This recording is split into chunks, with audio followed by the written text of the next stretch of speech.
Se venía la buena, los tiempos en que el éxito empezaba a acariciar los egos. Y eso no fue bueno. En combinación letal con la droga, se hizo inmanejable. El Pepo había encontrado en el Bajo Flores un buen refugio para sus adicciones. Allí se perdía con amigos del consumo. La adicción lo llevó a perderse a delinquir, y delinquir a la cárcel. Mi vida ahí se transformó, porque era muy loco todo. Era muy loco el hecho de que donde vayas, viste, te regalaban cosas y dejaba gente afuera y explotaban todos los boliches, te escuchabas en todas las radios, te hacían notas de los diarios que vos leías en la semana, te hacían notas y vos decís, mucho, tenés que estar preparado, viste. Leí también que más allá de lo artístico, en tu vida personal, leí, digamos, como un derrotero de excesos. Sí. ¿Cuándo comienza ese costado tuyo y de qué manera lo fuiste viviendo? Yo empecé con mis adicciones incontrolables desde que arranqué a drogarme. No tuve nunca un límite. Fuiste desde el principio un desaforado Sí. en la elección. Sí, ¿Qué edad tenías? 15 años. 15 años. ¿Te acordás quién te la trajo y cómo fue? Me la encontré. ¿Cómo la encontraste? Yo fui a bailar a Metrópolis un jueves y como era menor no me dejaron entrar. Entonces con el pibe que estábamos, nos volvimos en el 60 para Tigre, bajamos en un kiosco que estaba abierto 24 horas ahí en Tigre y nos a comer un pancho y una coca. Yo no me drogaba nada en ese momento. El otro pibe sí. No te jodía. No, Lo acompañaba sin invadirlo. no, más vale, porque había un montón de pibes en el grupo que consumían. En el grupo de amigos, te digo, ¿no? Y íbamos comiéndonos el pancho, caminando, y se me da por mirar para el piso y veo una bolsa blanca y digo, mirá, Jorgito. Me dice, no, ¿qué es esto? Y se la abrió y era cocaína. Y ese día probé. Y nunca más pude parar. A ver, probaste, pero ¿sabías cómo era el sistema? No, tenía miedo. Porque como yo nunca había consumido, me acuerdo que él tomaba un montón y yo como que le tenía un poco de respeto, como quien dice. Porque no sabía cómo... Uno sabía de la sobredosis, porque escuchaba, todo eso, entonces, como a todo lo nuevo uno tiene miedo. Bueno, después se me fue el miedo, lamentablemente. Y ahí empezaron a venir los excesos. Y cada vez más. A ver, mientras ocurría todo esto, tu entorno, de amigos, tu familia y, digamos, la sociedad, ¿no te iba advirtiendo que te veían cambiar o, evidentemente, alguien cuando empieza a aumentar el consumo, empieza a dar síntomas de Sí. que algo ha cambiado, ¿no? Sí, pero vos sabés que para la familia lo peor que hay, o lo peor que había en ese momento era reconocer a un hijo adicto. Más allá de que por ahí lo sabían, lo sospechaban, la vergüenza de ellos de reconocer a un hijo adicto, por todo lo que se decía en ese momento, ¿no? Que no se lo veía como una enfermedad, sino como que era la puerta a la delincuencia, la puerta a un montón de cosas, y no se lo tomaba como una enfermedad, que era lo que yo estaba empezando a padecer. Eso era lo que yo veía en mi familia, que mi vieja siempre me decía, me tiraba como palazos, ¿viste? Como indirecta, como diciendo, mirá que a mí me cuentan, que esto, que lo otro, o por ahí el llegar a las 11 de la mañana y dormir hasta las 8 de la noche, levantarte, comer y irte de vuelta. Y no era la vida que yo venía haciendo antes, ¿entendés?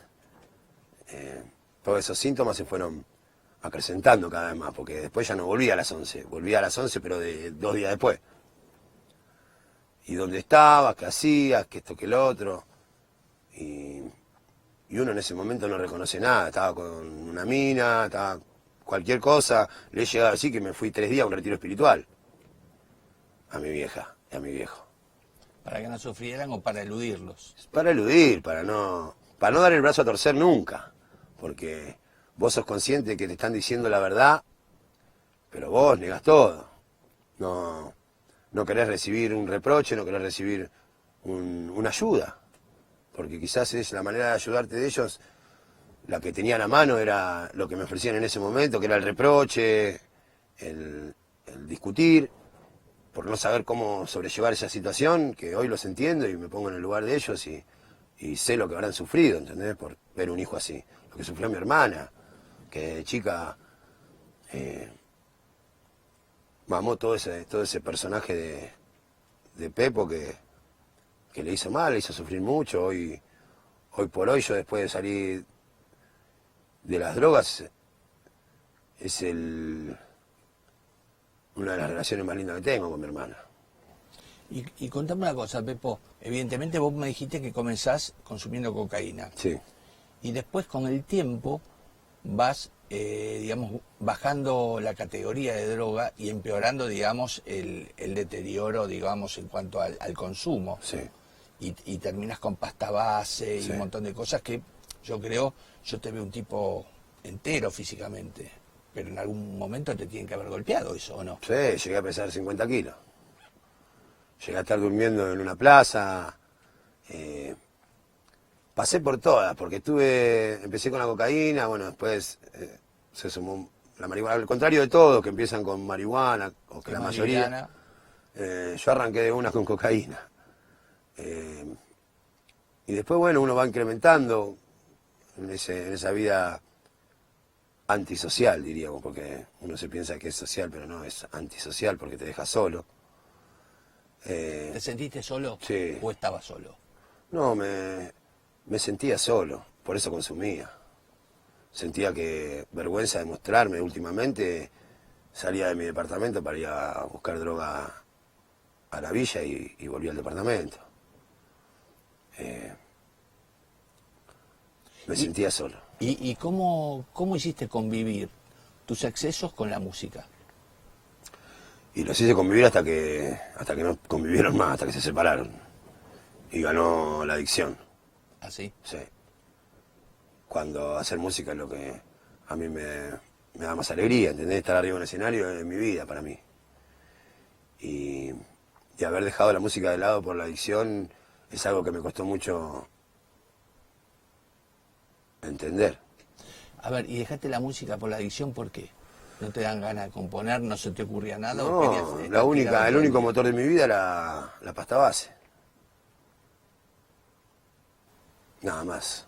¿Y la pasta base te llevó a dónde? Al infierno. Porque leí en tu ficha que estuviste detenido en unidades penitenciarias. Sí. ¿Eso debido a qué? ¿Qué te pasó? Y la abstinencia y el no tener un peso en el bolsillo me llevó a delinquir. Y bueno, y el que delinque tarde o temprano cae. Y yo caí. Y me costó muchísimo dejar de consumir estando detenido. Yo dentro de la cárcel consumía y quizás lo mismo o más. Hasta que, bueno, uno toma conciencia de un montón de cosas, charlas con compañeros de pabellón, gente que me decía que yo no era para eso, que yo era para otra cosa, que yo era para divertir a la gente, para mostrarles mis canciones, para que mi vieja y mi viejo se sientan orgullosos. El padre de Sol, la chica que toca el güiro en mi banda de ahora, fue muy importante para mí. ¿Por qué? Porque él era una persona que me hablaba como si fuera mi hermano mayor. Y él me hizo entender un montón de cosas que significaban volver a ser chico y recuperar ese cariño por los padres. Él me hizo muy bien, me dio una mano muy grande. Carlos Camarota. Sé que mi vida es la que está en juego, pero no sé cómo abandonar. Todos los días quiero empezar de nuevo, como mi vida vuelve para atrás. Lo dijo el Piti, yo te lo confirmo.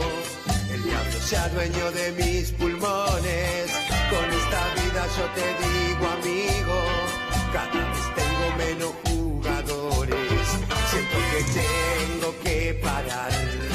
Sé que tengo que aminorar la marcha. El helicóptero me va a matar. Siento pasar muy cerquita la parca, pero no sé cómo parar. Siento que su fuego me va quemando. Muchos amigos que ya no están más. La puta base se los fue llevando. En 2008 cayó preso. Esa noche tenía una recorrida por sus shows junto a una periodista de Maxim, pero nunca llegó. Había tenido un mal día con la chica con quien convivía en el Bajo Flores.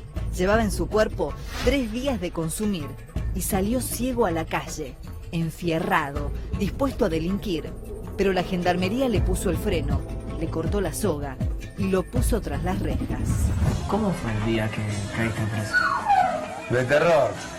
De terror porque yo venía consumiendo de hacía como 3 días y tuve un problema con la persona que vivía conmigo en ese momento y salí ciego a la calle y bueno, y salí a delinquir. ¿Hace cuánto que estás allá?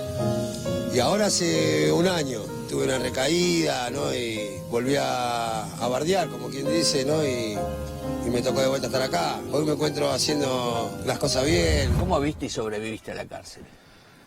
Yo siempre digo una frase, cuando me preguntan eso, que yo tuve la suerte de ser el Pepo y no el Chili. Me faltaba un diente, estaba re flaco, el pelo con rastas, porque yo creo que si hubiese sido un cantante, más fachero, más lo hubiese pasado mal. Sí. Ser el cantante de los Jedes me ayudó a eso, a que haya mucha gente conocida y no conocida que escuchaba los Jedes y que sabía quién era, cómo era mi vida. Entonces se me facilitó bastante el hecho de que me haya recibido una persona de zona norte cuando yo caí al penal, que conocían a pibes conocidos míos, amigos míos, que habían estado presos ahí, quizás habían ranchado con ellos mismos. Entonces se me facilitó eso. Y yo tuve algo que después, con el correr de los tiempos, veía que a nadie le pasaba, que solamente se aplaudía a una persona cuando se iba del pabellón, cuando se iba a libertad. Y a mí cada vez que me llegaba el cambio de alojamiento, aplaudían. Estando en la villa, como se le dice, en la cárcel, a mí toda la villa me aplaudió y se fue y cantaban "Quiero que quedan los Jedes" cuando yo me fui de ese lugar, que avancé a un pabellón un poquito mejor nada más. Avanza 3 casilleros. Uno. Pero bueno, yo creo que podía haber sido peor. Y estar en la cárcel me ayudó a crecer a mí. ¿Por qué? Por lo que te digo, que yo los primeros 3 años seguí consumiendo, no le daba bola, y al empezar a escuchar lo que me decían, es cuando uno se saca de la mente un poco, ayudado por psicólogas, que me dieron una mano muy grande a mí. Pero contame, ¿cómo mantenías la droga dentro de la cárcel? ¿Quién te daba la guita?